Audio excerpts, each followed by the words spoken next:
creative financing. What I wanted to do today, really, as I thought about it, I'm like, okay, so I don't have any big slideshows or anything else, so take lots of notes. There's pieces to creative financing where most people think it's something outside the box only for a buyer.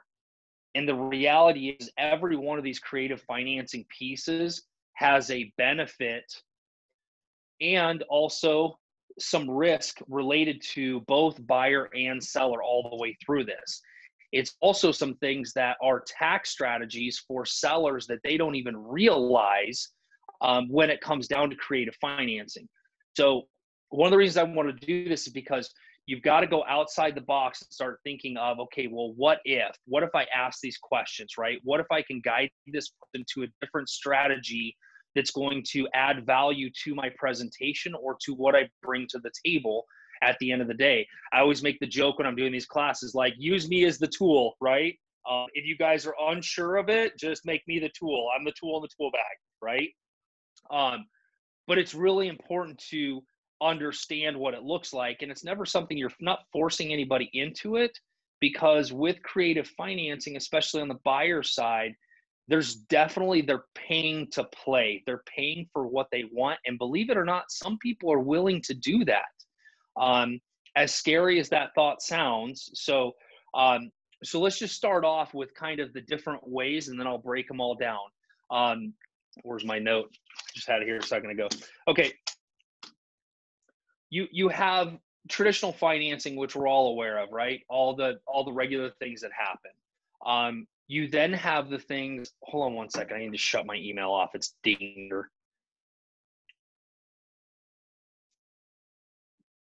Yes, quit. Okay.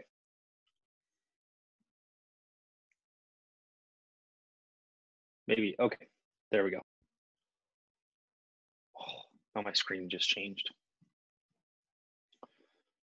Technical difficulties on my side. Okay, so here is the thing. So we have traditional financing, right? All the different ways we can do that. Then let's move into something that's a little bit simpler, and you've got seller carryback, or known as a seller financing, when somebody owes something free and clear. And then you go into lease purchases and lease options. People refer to them as both things. I'll explain both of those. And then you've got subject to, which is where you're buying something subject to somebody's existing mortgage. You also have the wraparound mortgage. This is probably the most dangerous one out there, which I'll explain to you my experience with it. It really sucks. Don't highly recommend it unless you know all the parties involved. Then you have relationship financing, which is, I'm a big proponent of. You guys have heard me talk about it, having relationships with lenders and people that have money. It's a pretty awesome piece to add to your business. And then those are the major pieces. So let's break them down one at a time. I want to go to the easy thing. You guys have to think about this in seller financing. Anytime you come across a seller that owns something free and clear, there are some strategies that you can deploy for them that they may not understand. And it's also a way for you to potentially take advantage of being able to buy something with somebody else's money that comes down to it. So I'll give you a great story. Okay. I sold a house to one of my investors years ago, and we started a remodel right as 2007 happened. It was going to be a loss. It was in his IRA. And, so he kept it. So this year he decided he was going to sell it. The tenant came out of it. We were having conversations. I'm like, I'm going to put it out to my cash buyer list, blah, blah, blah. I simply asked him the question. I said, hey, you're willing to sell this for $190,000 right now? I said, will you carry the note? Can I just buy it from you and we'll just skip it? And he's like, well, it's in my IRA. Sure. So literally what happened with that, yes, I could have made $10,000 on selling that house for him and been off and running. I simply asked the question, because it's in his IRA, it's not cash to him. Hey, will you carry this note at 7%? So I got 100% financing. I've got 6 months to either sell it or refinance it. And he is perfectly content not putting any money in that. Now here's the reverse. I could have sold it and made 10 grand. He was the seller. That's where we typically lie in the real estate business. So I bought the house. I closed on it this week. The house needs about 10 grand worth of repairs. It literally is worth 250, 260 today. I can sell that all day long on the open market. He put up the money. I control the real estate at 7% interest, and we will probably net somewhere in the $30,000 to $40,000 after all is said and done, just by asking one question. So again, we need to have the mindset of stop being so commission-based focused and start looking at the potential income. I am looking right now at everything I possibly can, and you guys are all aware of this. My screen's all screwed up, so I can't see anybody's faces right now. Everybody has this ability to control some of our inventory. So anything I'm seeing off market that's a little bit tighter on numbers in that $200,000 price range, I'm going to buy every piece of that, because I know that everyone on this call has some $250,000 buyer that they can't find something, or they're fighting for, or whatnot. So I'm looking at the current market and saying, well, how do I control it? And how do I make, something simple when it comes down to it? I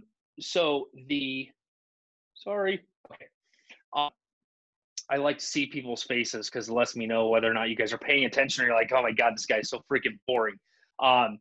So the seller carryback, anytime the first question you go on a listing appointment, if somebody owns it free and clear, questions are a couple of things. One, where are you putting the money? Do you have a place? Are you trying to buy another house? Are you moving the investment? Do you know what you're going to do with it? Because we do have some sellers that are just like, the market's so good, I just want to cash out, but they don't know where it's going. What are the disadvantages to a sell situation? Well, if they sell it on seller carry to somebody they don't know, doesn't have the wherewithal, those types of things, they could potentially have to foreclose on it. That's always the thing. It's also a way for somebody to invest in real estate without owning it again, right? So strategy for a lot of my sellers right now is to take something free and clear as an investment property and turn it into seller carry.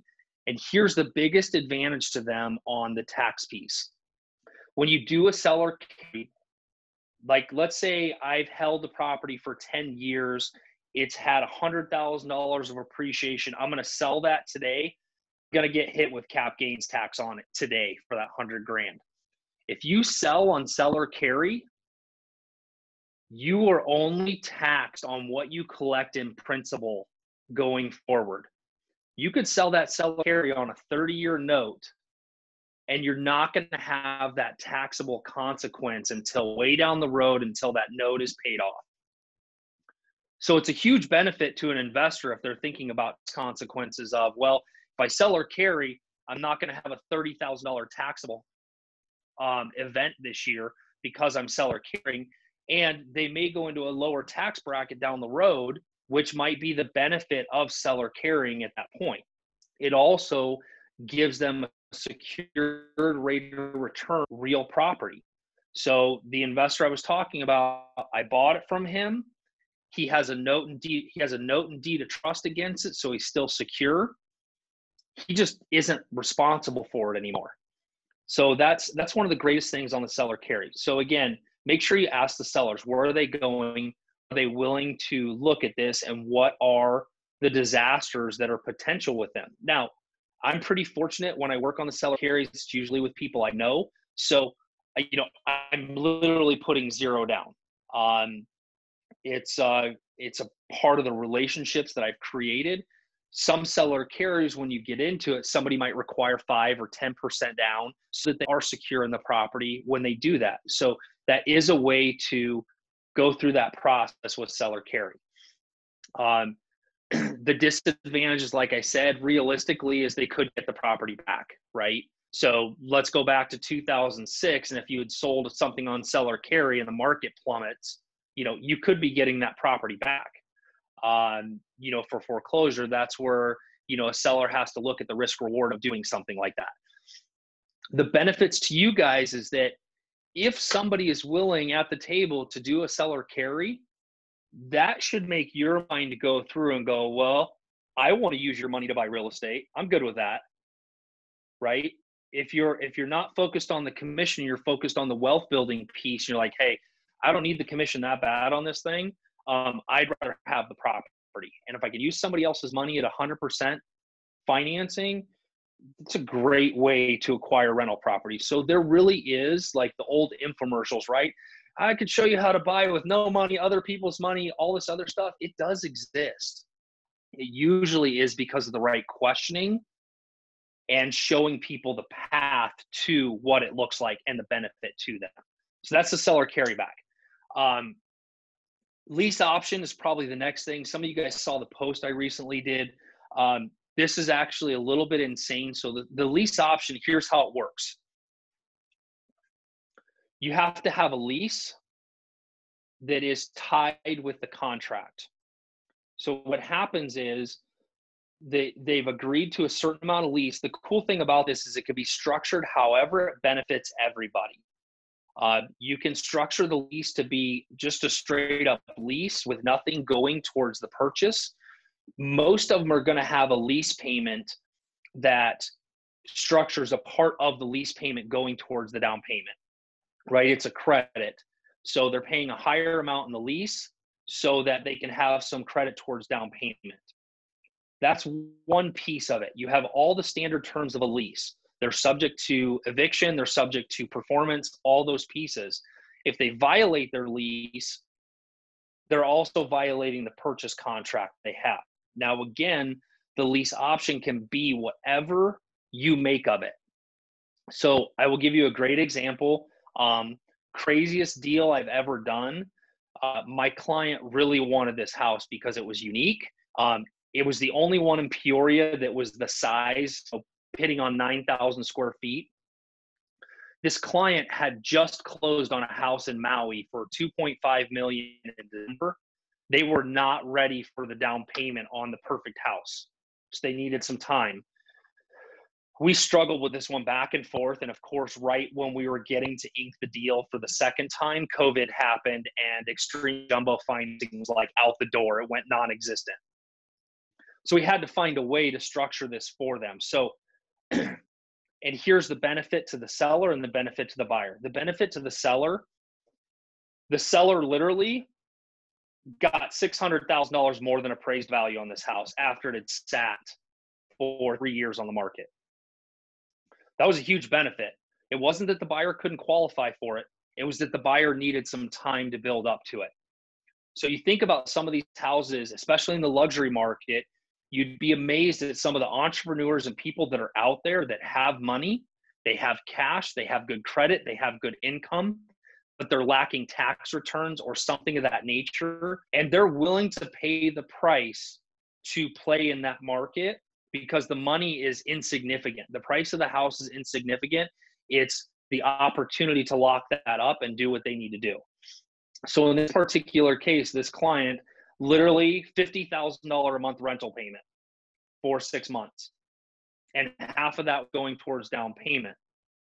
We got through everything. We got through the financing. The end result was we had a purchase contract locked in. They got to move into the house and, with a lease and the purchase contract. So everybody was secure in it. It wasn't they had this lease that all of a sudden the seller can back out of the contract. Everything was locked in. And the goal was to obviously finance the property and make this happen. So all of that happened, but it came with a lot of creativity. It also came with dragging the buyers, the sellers, and the listing agent all into my conference room and explaining for 6 hours how we're going to do this and what it looks like. It was a lot of work, but obviously it was worth it. I got a 6-figure commission check last week, biggest one ever, but it didn't have to do with the traditional financing piece. It had to do with creativity and making that happen for the client. And you might have those clients that are willing to put the cart before the horse. I've got another client up in Flagstaff right now. We literally just did private financing through a hard money lender for their second home because they're waiting on 6 months of tax returns. And it's having that resource for people so that you're not always, well, we got to wait till you're qualified. We got to wait for these things. The creative financing, you pay a little bit higher price for it, but in order to secure it and move it forward, you're willing to do that. So what's the disadvantages to the seller or the potential problem for the seller on a lease option? Well, they could violate the lease. They could trash the property. That's why when you see lease options done, there's usually a pretty substantial amount of down payment that's non-refundable when the buyer moves in. So all the lease purchases that I've drafted, either for myself or on behalf of clients, the seller's getting a substantial amount down, which is usually between 5 and 10%. It does have to be, when you're doing lease purchase, keep this in mind, because the object, again, is for the buyer to buy it. So we need to make sure that we followed the steps for the lender that they're going to require down the road. Because if you do this outside, you're collecting money on the lease and the other things, and you can't go back and show the lender like where it came from, you're going to have problems with the financing. So whenever you do the purchase contract and the lease, some of these escrows I have open for 3 years, because the buyer and the lessee are putting in the earnest money to title and then releasing it to seller, so we can prove to the lender that, hey, they did put money in, it was released, it's credited towards down payment. So you do want to open the escrow at that point in time as well. We just had one that was, the escrow was 4 years old. I think it had cobwebs on it, but we just recently are closing on that one. We had to rewrite the contract and everything because the contracts are all outdated at this point. So that does happen, where you do have to do some things for the lender. So the buyer's going to have a substantial amount down, which is usually between 5 and 10%. Again, you can break it up any way you want to. So, we've had some of them where they put in the whole amount down. We've had some of them where I've broken up the 10% down over a year in quarterly payments, so that they're getting to that point of having that money in it. So again, the lease option and the purchase contract can be as creative as possible, but the buyers need to know when they're doing it, you're wiping out appraisal contingencies, you're wiping out inspection contingencies, you're taking it as is. Those are the downfalls to the buyer. Like, there's no security there if the market changes or whatnot as far as where it's going. So you do got to be careful, and they really need to know what they're up against. When I put those buyers into that $3.2 million house, they were very aware that they could potentially run into an appraisal problem and they were going to have to pay the difference. It didn't matter to them. Sometimes you go back and you just need to understand, so that, again, so you're reducing your liability and everybody knows upfront what they're up against. Because in the old days, and even with some people now, lease options were designed for people to fail. That is not my game. If I put somebody in a lease purchase, they've talked to a lender, they have a game plan, they have all these things, because I want them to succeed. I'm going to make money at the end of it. You guys can make money at the end of it, but do not go at lease options as a crooked thing of setting somebody up to fail. I would hate to think that I took somebody's 40 grand from their family and didn't give them a chance to buy the house, and doing it the wrong way. But there's a lot of investors out there that prey on that piece, which is how I can screw everybody in the deal. So when I do lease purchases, it's very intentional and it's very well laid out, and there's a plan in place for that buyer to make sure that we're all on the same page and we're all working towards the same goal, which is their home ownership. Yes, I make some money on the back end of it, but it's really about, how do you give somebody an opportunity, and are they, not deserving of it, but can they perform on it? Because I've seen too many people do this where they're making money right now and shit hits the fan next year and they can't perform on it. And now they're in jeopardy of losing everything. So it's really important you have those conversations and don't put your buyers in that position, because we've all had those buyer calls, right? Do you have anything that's lease to own? It's such a sticky conversation. Yeah, I can lease it to you with the ability to potentially purchase down the road, but I'm not going to put you in a position where you're doing non-refundable earnest money and all this other stuff if you're not close to being ready for it or you don't have a plan. Make sense? Okay, plenty of stories about that. The other thing that works in this, so I'll give you this scenario too on a lease option. I recently just did this for my home group agent. I can't say that I would do this for everybody because there's not enough money in my bank for it, but I've had a really good relationship with this agent. He had some crappy things go on in the past. He's trying to clean things up. Now, I remember being in that position when I lost everything in 2007 and just like, God, I wish somebody would give me a freaking opportunity. I can make this happen. I'm willing to work for it. I never could. So when I had this conversation with the agent, we went through some things. He's like, look, I really don't want to move my family again. We can't find anything to lease right now. I'm about 18 months from being able to buy a house. So I bought the house for him. He went out and found it. I bought it, and he's doing the lease option. He did his 10% down. We structured it so he's set up for success. That's one of those things you have to keep in the back of your mind is, hey, this person has most of the pieces. How do I solve the problem? How do I get him into? Now, that buyer is going to pay. We bought the house below market. He has a certain percentage every year, which I didn't address. So most of my lease options, they do have an adjustment in price. So my lease options have a 6% adjustment per year in sales price. So the faster you can get it financed, the cheaper the house is going to be. But for every year that goes by, there's a 6% adjustment on the lease option. So in that particular deal, we bought it a little bit below market. There's a 6% adjustment per year. He's paying the lease. He's responsible for the house. You know, my profit margin on that at the end of the day is probably going to be somewhere in the $40,000 to $50,000, 2 to 3 years down the road. Where's the benefit of that for me? Well, it's a nice savings account. I know somebody's taking care of the house. I helped a family out. You know, there's all these good things that go with it.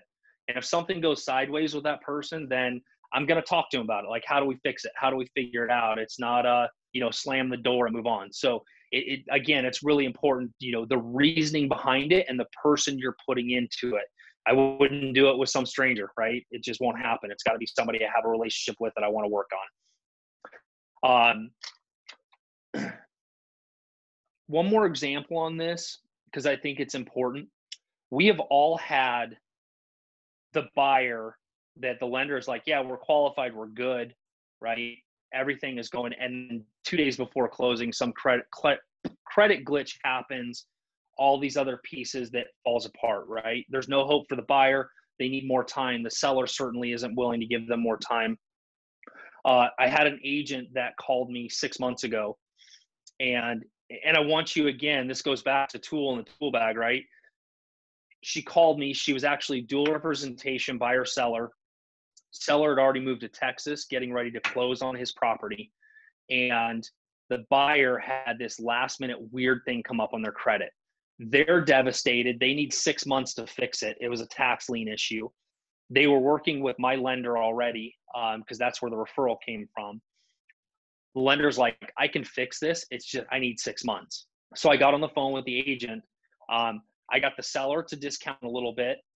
I got the buyer to agree to pay a little bit more for the house. I paid cash for the house. Within 48 hours, solved everybody's problem. And the buyer just on Friday closed on their loan and took possession of that house from a financing side, but I leased it back to them for 6 months. So they still got to solved everybody's problems, and everybody got to get what they wanted. And so if you get into one of those crunches, which is like, oh shit, I don't know what to do here. How do I solve this? Text, email, something, let me know something's on fire. There's usually a different way to see it, and how do we solve it? That's one of the things that I love about teaching these classes. Like, guys, if there's a way for all of us to work together and solve the problem, the end goal is still the buyer and seller. That's the end goal. That's why I love doing what I do, is figuring out, okay, well, we have all these variables, which we know in real estate, there's variables because it has people involved.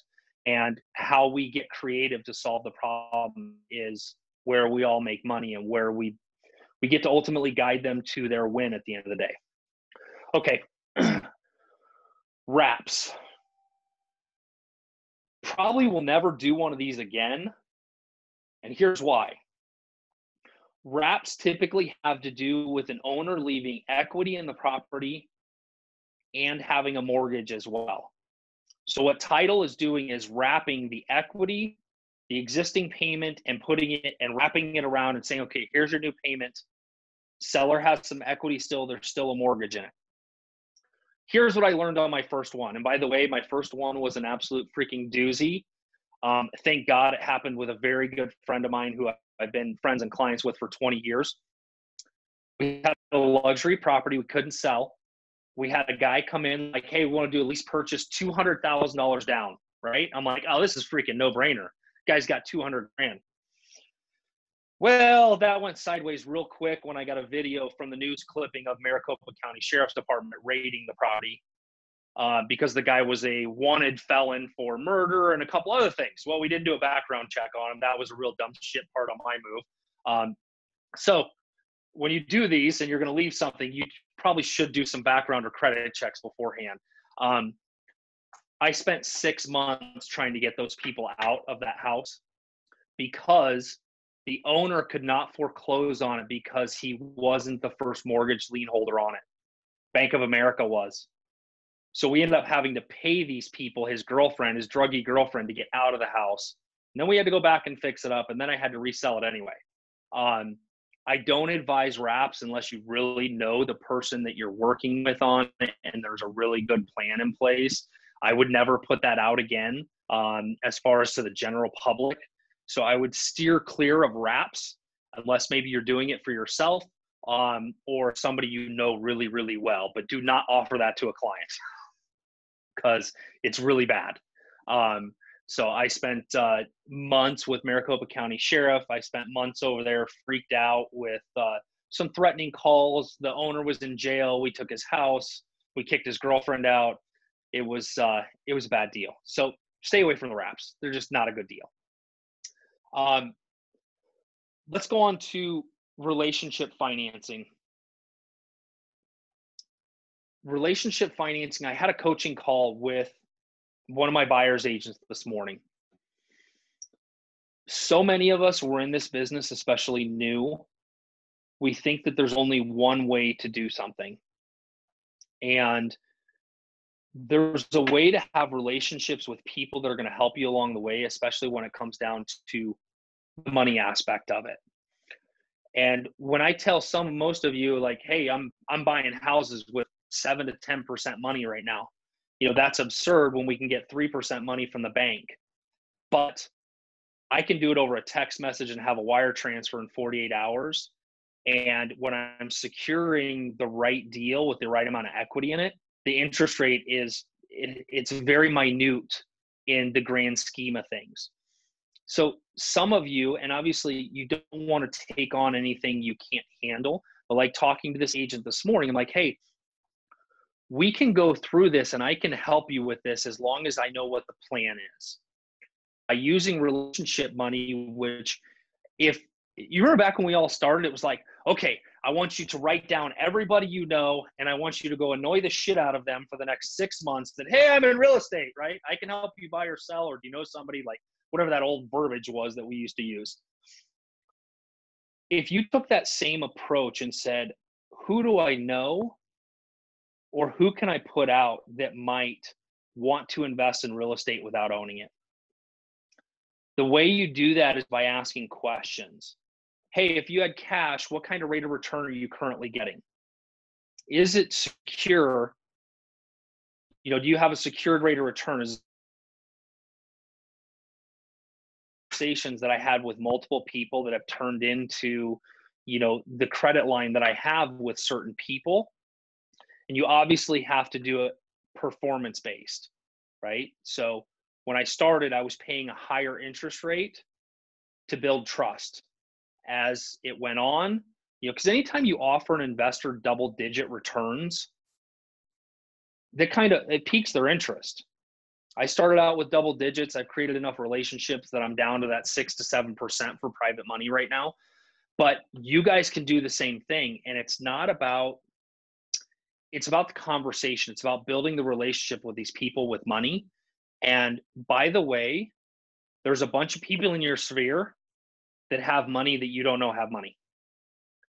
But by talking about rates of return, what are they investing in, some of those social posts that you can ask, or some emails you can send out.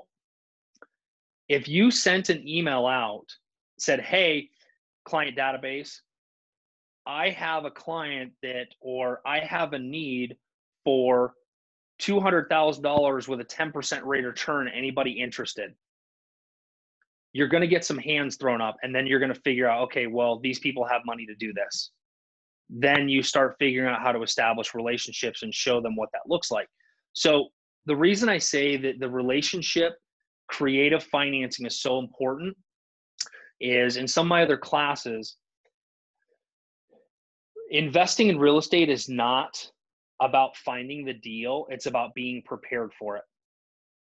When one of you guys texts me and says, I got this house and they need to close in 48 hours, I can say, I got that. I'm prepared based on my relationships.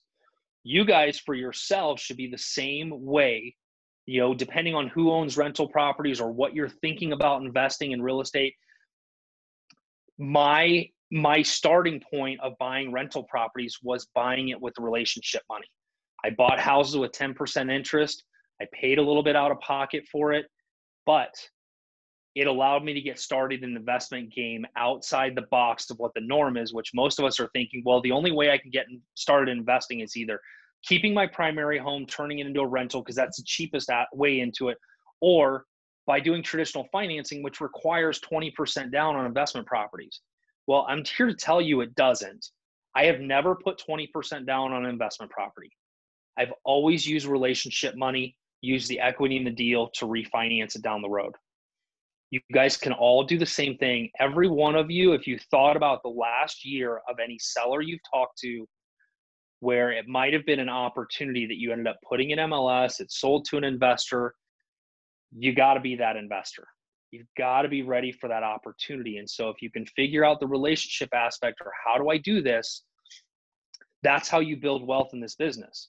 I want to remind you guys that a lot of us got into this business. I know I did when I first started with my parents. It's like I was swinging wrenches on 115-degree pavement under a dump truck. And, I finally went to my dad. I'm like, okay, maybe what you do isn't as bad, because I didn't want to do real estate. And we get into it looking at, the amount of income we can make. What we don't get into it for is the opportunities that are put in our doorstep. You have more opportunity to capitalize on the business that you know than the commissions you earn. And if you want to do this career your entire life and trade time for commission, that's fine. But I'm telling you, you're missing the big picture.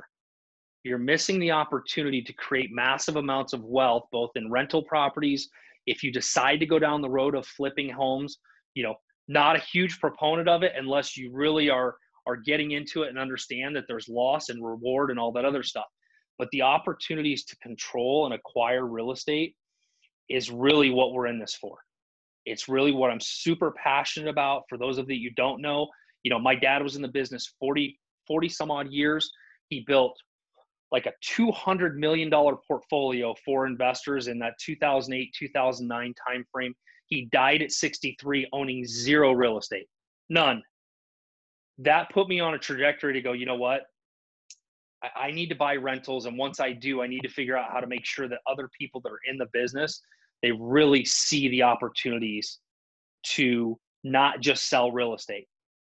You don't get wealthy selling real estate, right? That's not where it is. And if you can think outside the box with creative financing, like we're talking about, it's another opportunity to amass wealth and income in all kinds of different situations. And so now it's kind of, when we get off this call, you think about the clients that have been like, I've got money, I've got cash, but I don't have the tax returns. Is there something or a problem you can solve or a strategy you can deploy to create that strategy for the client? You're going to make money there, but then it's also every listing opportunity, everything you see in Facebook, where is it that makes more sense from the investor standpoint? You have to change hats, right? I can go from the traditional side, I can go to the second home side, I can go to the first time home buyer side, is switching hats so that you can solve and strategize for everybody in there because they all need something different. And if you can change hats, the most important hat in this is yours, right? Where do you want to be? Do you want to sell 20 years of real estate and look back and go, shit, I wished I would have? I do that every day when I look at the 5,000 Fannie Mae homes that I sold in 2008 to 2012, and I look at what we're buying those homes for now, and I just scratch my head and I say, shit, But I guarantee you, all that I've learned the last couple of years is that it's preparation for whatever happens next. You know, I hope it's never going to happen. I wish that that market and I had a second shot to do that again. It's never going to happen. We're never going to see $50,000 homes in Phoenix again. So those are just some things that, outside the box, and like I said, if you have something that's a weird situation, weird variables, something's on fire, I'm happy to help facilitate what goes on with it. Obviously, there's going to be money made for everybody, but there's a way to solve something and salvage a deal in a lot of different areas with some creative things. And you probably all have clients that potentially could be something you want to invest in. The guy's house I just bought on Seller Carry, like I said, the guy's a big time investor. In fact, when I first met him, he scared the shit out of me. I sat with him for 2 hours when I was 20 years old. He was running $100 million budget for HP at the time in their IT department. I didn't know what I was talking about, but I figured out how to sell him 20 houses back in the upswing. And this was the one house he was left with. And we've had some great conversations, some great chocolate martinis, and some good times over the years. And just to ask the question, hey, can I buy this? He knows I'm going to make money. But the reality is he got his money out of it that he wanted, and he's moving on. So it's just being aware of the opportunities that are in front of you and not being scared to ask the question. Great example, last one, and then we'll get into some questions, is when it comes down to creativity and understanding the market, it's asking the question with every seller. Yesterday we were on the phone, guys buying a new build. We talked about what the best case scenario is for his house, and we talked about what the worst case is. We took out the closing costs, the holding, all the other things, and we simply got down to what is a net number that will allow you to walk away from this without the hassle. This guy's not desperate. He's not motivated. He simply wants convenience, right? That's where Zillow and OfferPad and Open Door have all come in.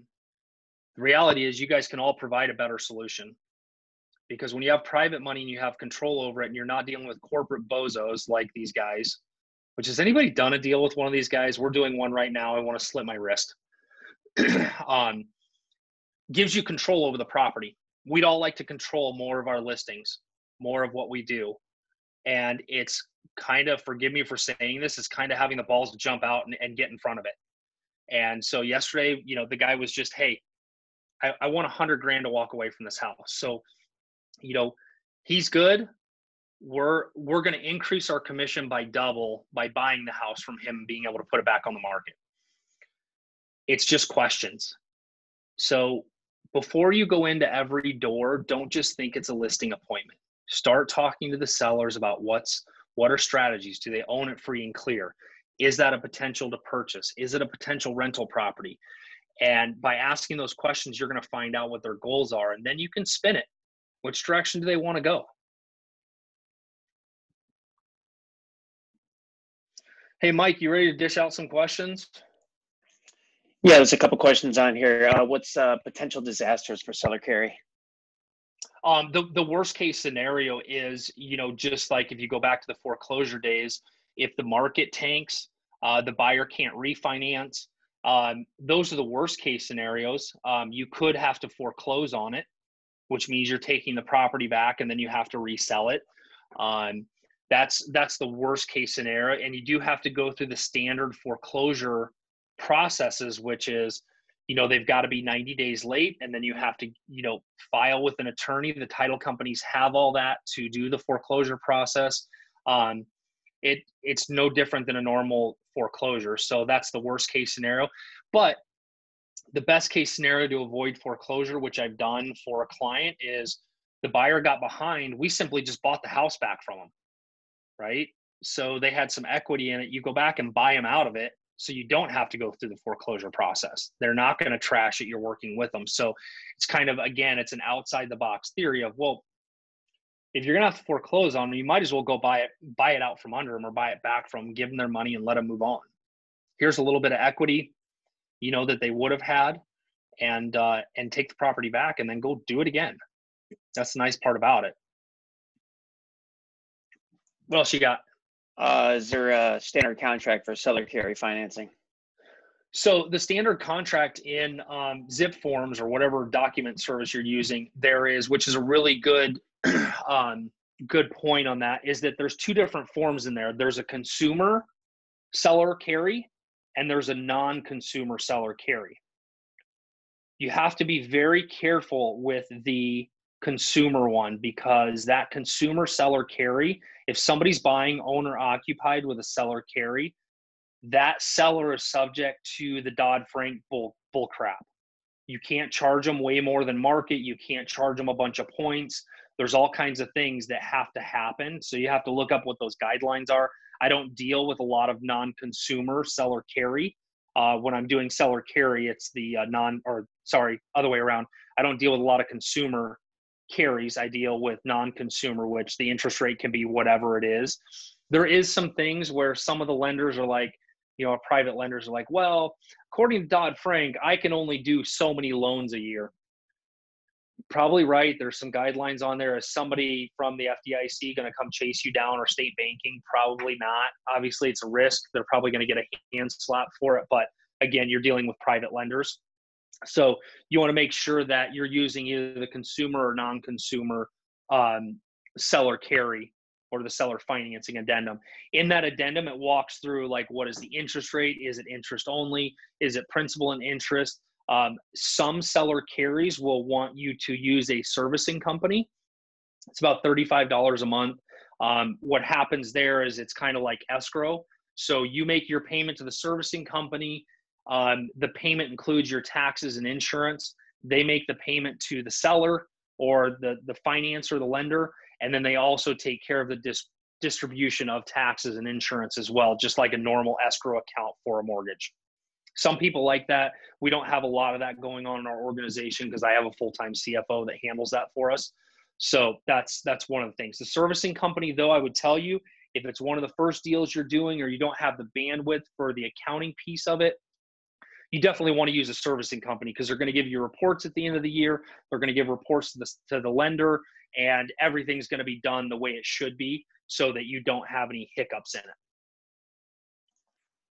Anybody else have any other questions? You can unmute yourself. Yeah, let's have a conversation. Somebody asked me something good. Stump me.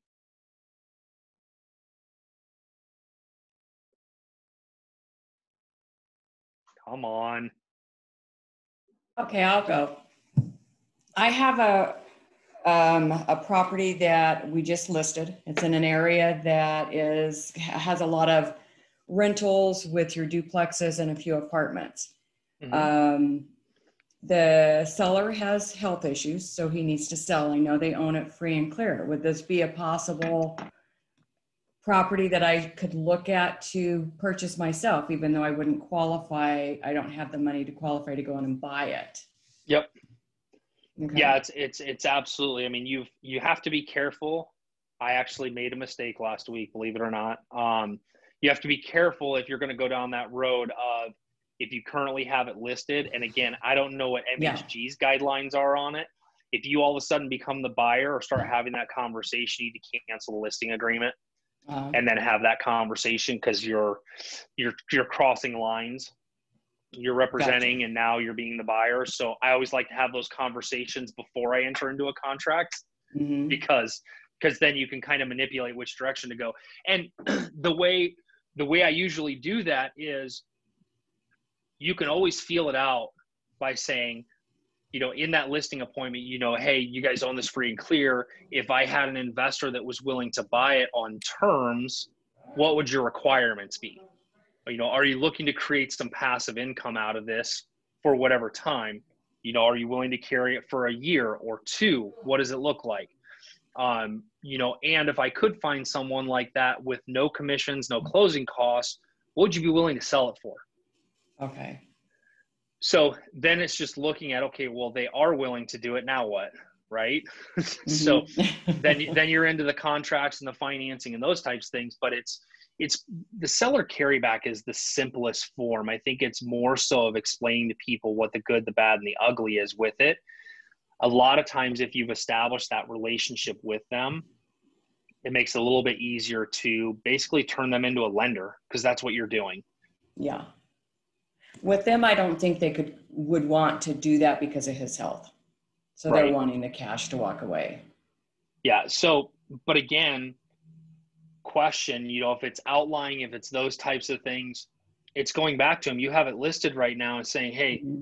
if I could find an investor, at what price makes you walk away? What makes it easy? Sometimes Okay. we get in our own ways of thinking that everybody's about the maximum dollar on a property, because we're not asking the question on how to super solve their problem. He's got bad health. They want to go through inspections. They want to go through marketing time. They want to go through all that process. Or, hey, what's your walkaway number? If I'm not Okay. doing commissions, anything else, what's the walkaway number that makes this easy? Believe it or not, everybody has one. Okay. Some are realistic, some are not, but at least you know what it is. And I know a lot of people, I remember back in the days when I was doing listing appointments, people are like, well, I'm not telling you what I want, because then you're going to, I'm like, no, let's get to the bottom line, because if I know what the number is, I can solve the problem a lot faster. Mm-hmm. Right. So that's always something that I lead with on listing appointments is, tell me what you think you're going to net. What's the ideal net number? Because then guess what? You get a little closer to backing into it with, hey, well, if they want to net 100,000 and commissions are going to be this, like, they're probably going to be a little overpriced. Is that going to work? So then you start being able to be realistic, and how do you adjust things based on that? Because it's working the scenario backwards. Okay. Thank you. You're welcome.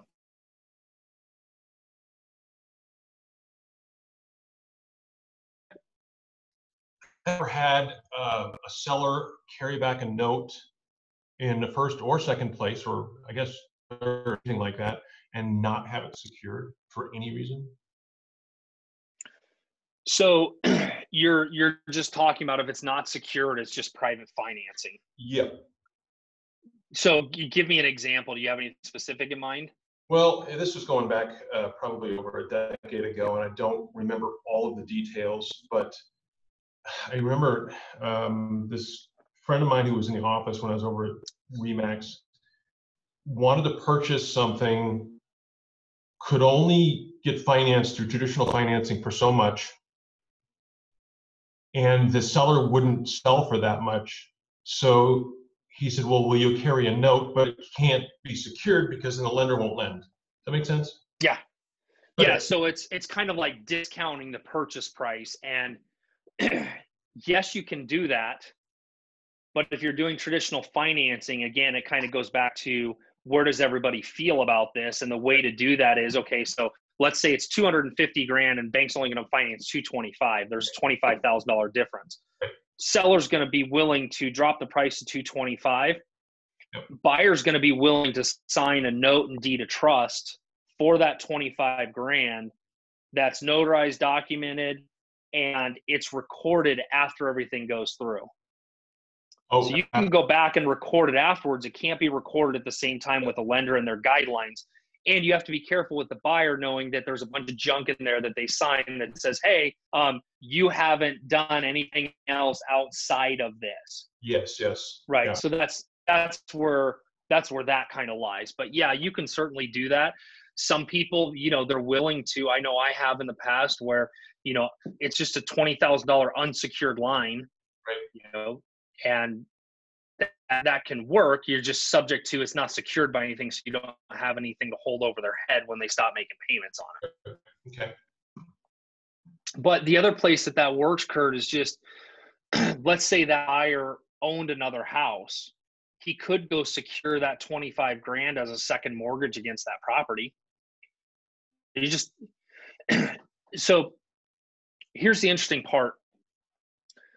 Most people think all this stuff is tied together, and the reality is a note and deed of trust are two separate breathing things, okay? The deed of trust is what records the security, right? So the money is here. This is your note. It has your terms. It's a year, it's 8%, whatever it is. These are the terms. This can change at free will.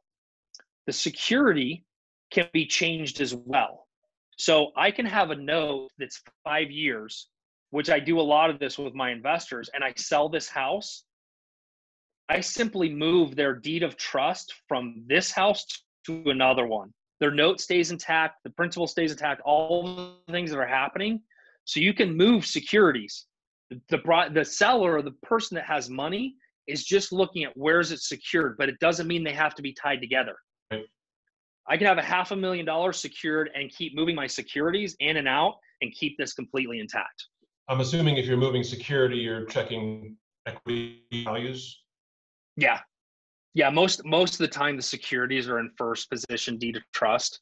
Okay. So we're not, moving seconds around. I mean, I have a few private seconds that are against rental properties that have pretty good equity on them.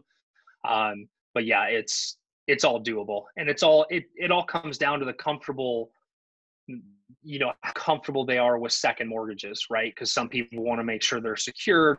Believe it or not, there's a lot of people out that are willing to do private seconds, especially for 10% interest, because they don't have anywhere to put the money that's getting that kind of return. So, we've got a plan in our business where talk to clients like, hey, I don't own real estate. I've got 25 grand. What's your minimum? Well, you can give me 25 grand at 7% and I'll slap it against one of my seconds or one of my rental properties. So it's operating capital is what it comes down to. So there's always a way to move that stuff around. So if I get 4 people, they'll give me 25 grand. It's secured against 4 different properties. And now I have $100,000 worth of operating capital to either pay for something or work in that aspect. Thanks. Yep. Anybody else confused as all get out now? I tend to do that. What you got, Rhonda? What are you confused about? I see you shaking your head over there. It's just so much to know and learn. So let's put something into play. Give me something, a client, a listing, something, and let's role play it. What does it look like? I actually have a client who has had multiple houses in multiple states. Okay. Owns his own company. Mm-hmm. They're finalizing their 2019 taxes. Okay. They do have to finalize a few more things, so that's still at least another month out. Right. Relocating his company here to Phoenix. Has $200,000 to put down. Okay. But looking for a very specific property, and they're kind of deciding whether they should just buy a $300,000 house, pay cash, fix it up and sell it in a couple of years, or buy the house that they want with down payment. And then they do have some friends that will do some private lending. I'm just finding that there's not a lot of people that I personally know, or people I call realtors, ask, and there's quite a few that they've been owner agents, and not a lot of people willing to actually do that carry back. Yeah, so the carry back's going to be hard. What's their specific property? What price range are they looking at? Well, if they're going to pay cash, $300,000, but they're looking at the $500,000 to maybe $600,000. Okay, so that's again, okay, so security wise, you have somebody's putting $200,000 down on a $600,000 house, right? It's 30% down. That's a pretty good, secure, safe place to be. They obviously, it's very much like my client, my big house, right? They're willing to do the things and go through the motions. They're much better off outside of the seller carry of just looking at a private lender. So if you went out to Facebook and said, hey, and you got to find out from the clients too, hey, this is a time and space. You're going to pay a little bit extra. Are you willing to pay 8 or 9% interest to secure this for short term? Like I said, it's only short term. So if I'm in your situation, it's, hey, we're going to pay 5% over market for somebody to do an instant loan, no appraisal. There will be a lender, deed of trust, and you're going to put $200,000 down. They're going to give us a loan for $400,000, no questions asked. and you have a year to pay it off or refinance it. You already know that they're working on their taxes, working on the refinance plan. They're putting $200,000 down. The only difference is they're going to be paying probably an extra $700 a month in payment for that couple of months. Now, people are like, oh, well, I'm not paying 10%, right? Let's back that up. You want to go buy a $300,000 house right now. You want to sell it in 2 years. You're going to pay me, you're going to spend 30 grand selling that house in 2 years to go buy the house that you want, which is probably going to increase in value anyway. So how good does that $700 a month look now until you get your taxes done without, in a year, where are we going to be at with prices? Nobody knows. Well, and the thing is that he is a very smart businessman, and they're completely fine with paying that $700 extra. It's finding the property that fits what they're needing, and the finance, that other private lending. So there's two caveats to that. Okay. Homes in other states, I can certainly hook you up with the private lender. They're probably at this point buying a investment property with $200,000 down because the private lenders can't do the owner occupant stuff. It doesn't fit in their stuff. So however you want to deal with Mike on that, I can put you into with Mike. I feel like that is his ideal client. Again, they're putting 2% down. It's an easy loan. Okay. And, and the other thing too that I would do is go out and go, hey, put it out on Facebook. I need 400 grand at 8% secured, with somebody putting 30% down. Any takers? Okay.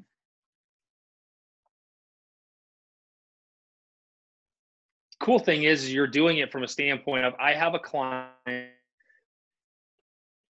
property, find a property that's similar, post a picture on Facebook.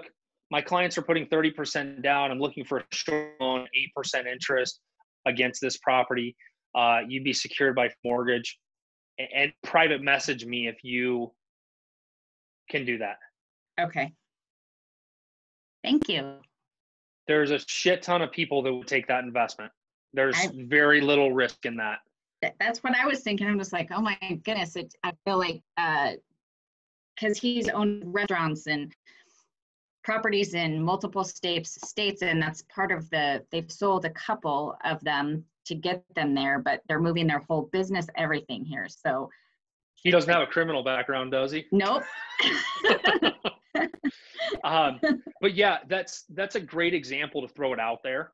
Okay. And just see. And then I would have the conversation with them. Again, I talked about earlier about being prepared for opportunity. So for them, it's explaining to them, hey, I think I have this idea.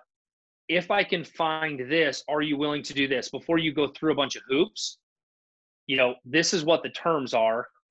And I would go back to them and say, hey, I think I've got a private lender that's willing to loan you the 400 grand at 10%.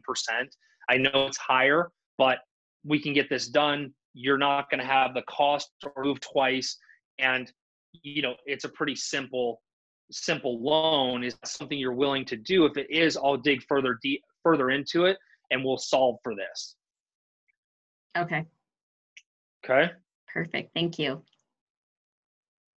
Anybody else have anything crazy they want to spin out there?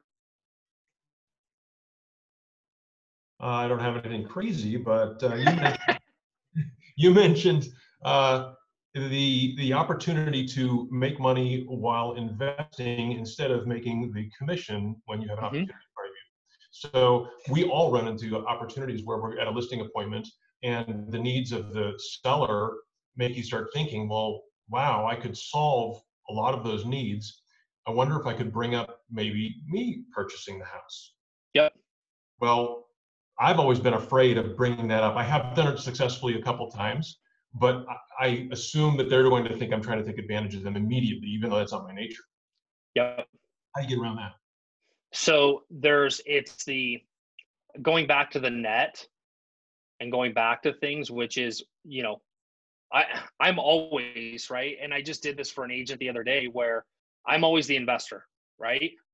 So if you're at that listing appointment, you're like, look, I think that I know a cash buyer that would take this property at this net number. Are you willing to look at that?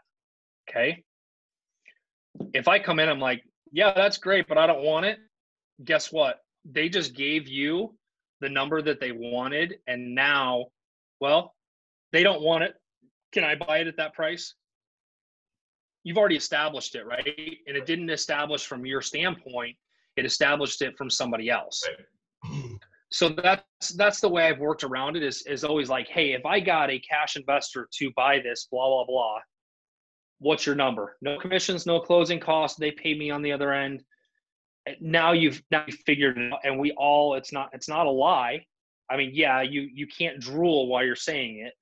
Like, I used to do that. I'm like, I really want this property. So you got to be careful with how you do that. And you don't do it with any ill intention of just being honest, because we all do have investors for the right price that would buy it. And if they don't, then, well, I'd like to buy it at that price. Is that okay? So it's always making sure we're doing the right thing because it's right.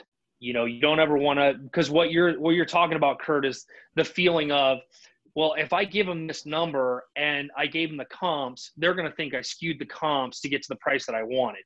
That's the thing we want to avoid. That's why I'm always very upfront, like I was in the conversation with the listing yesterday. I'm like, hey, look, I don't have a crystal ball. The market's freaking insane right now. We can put your house on the market and surprise at like 285. We could get as high as 300 with multiple offers. It's a possibility. I don't have a crystal ball. Now, if you back out 10%, closing costs, buyer contribution, appraisal, yada, like all that stuff, you're about here. If I can net you 250 on it, which is 100 grand minus what he owed on it, you're leaving 20 to 25 grand on the table. Is that worth it for you to walk away? He's like, freaking send me the contract. That's awesome.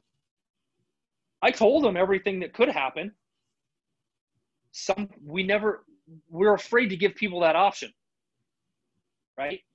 You're never going to, I gave him both options. I can list it for you. I can buy it from you. Take your pick.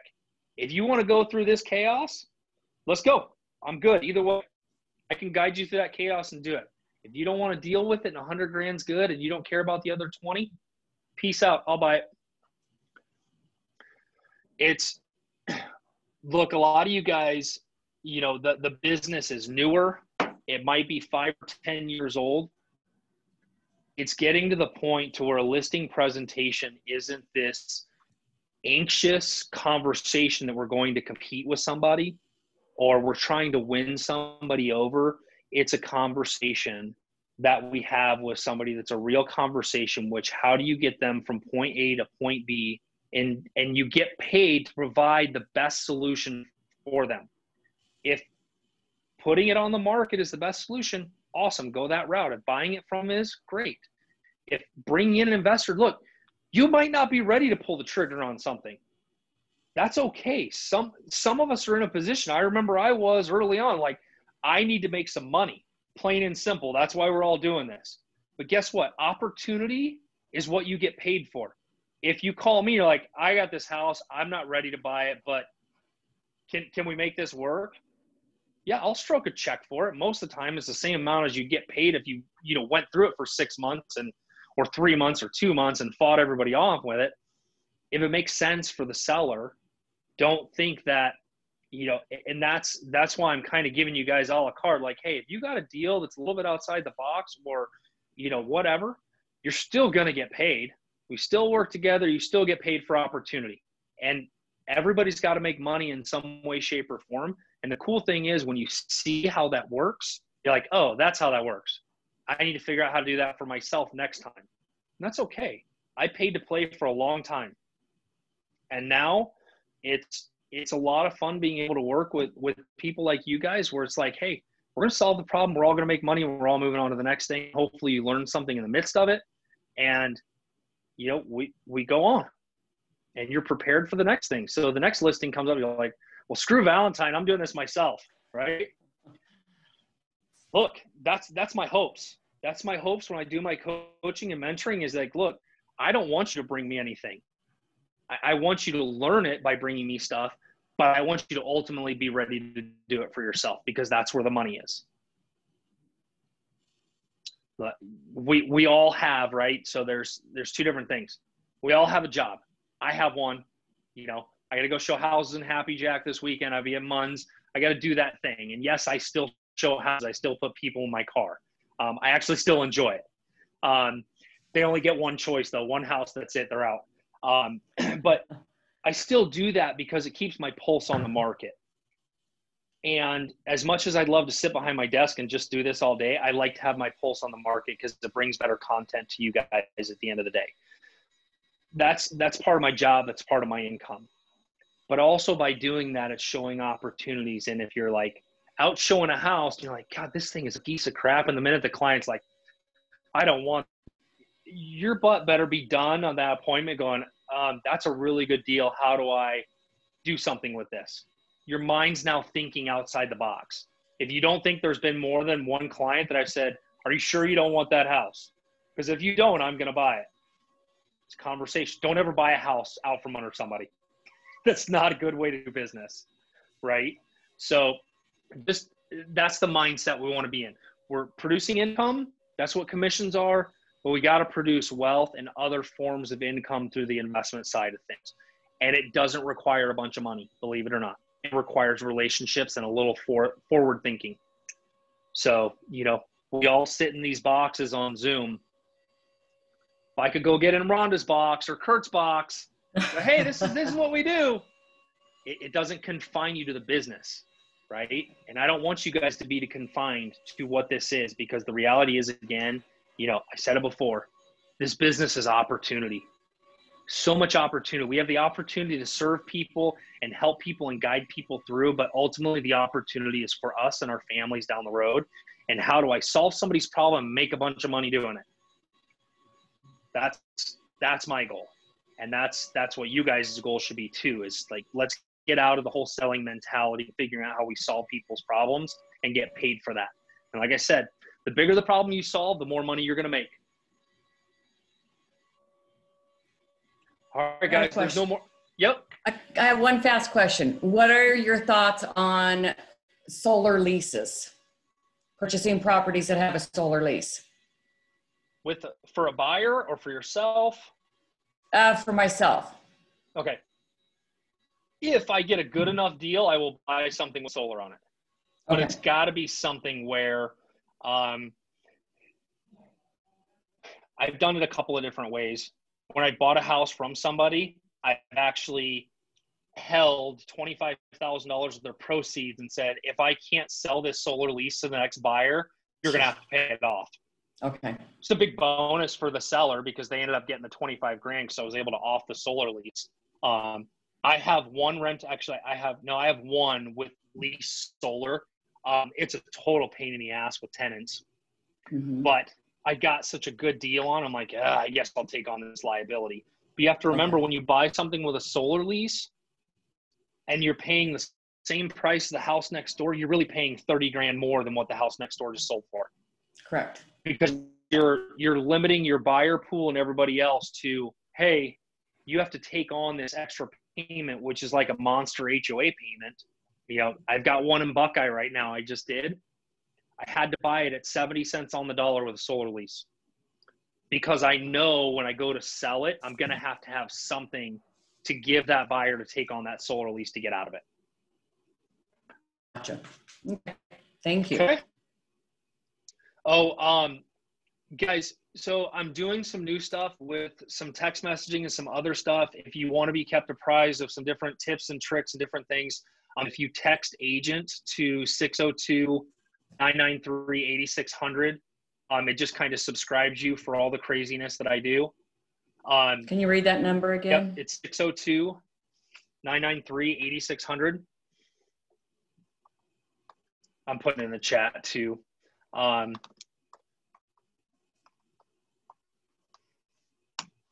one thing about that as well is I will also be, kind of giving some inside scoop of properties that we have coming to market and are kind of available for people that are on that subscribe only. So you can see things that might have leases coming up. They're definitely avenues, which I hope this is what you utilize it for. It's what I utilize it for. When I send one of those properties out, you guys that are working with buyers, one of your value adds is like, hey, I do have the inside scoop to some things that are off market. So one of the things I utilize with my buyers when I'm getting them to sign a buyer broker agreement is like, I got some access to some stuff you'll never see on MLS because of my relationships. Again, it's value add. These properties, we've got them in Surprise, Glendale. Some of them are repaired, some of them are not. Again, it's just getting creative. And if I can figure it out with the agents without having to fight for things, I'm more than willing to help you guys out on stuff. The numbers just have to make sense for everybody. And obviously, that market is so sparse, but if you can wrap something up for a buyer and do a huge favor and make the big win, I'm hoping I can be a part of that for you.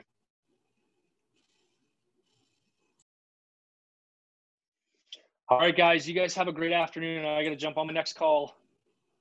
Thank you, Steve. It was wonderful. See you guys. You're welcome.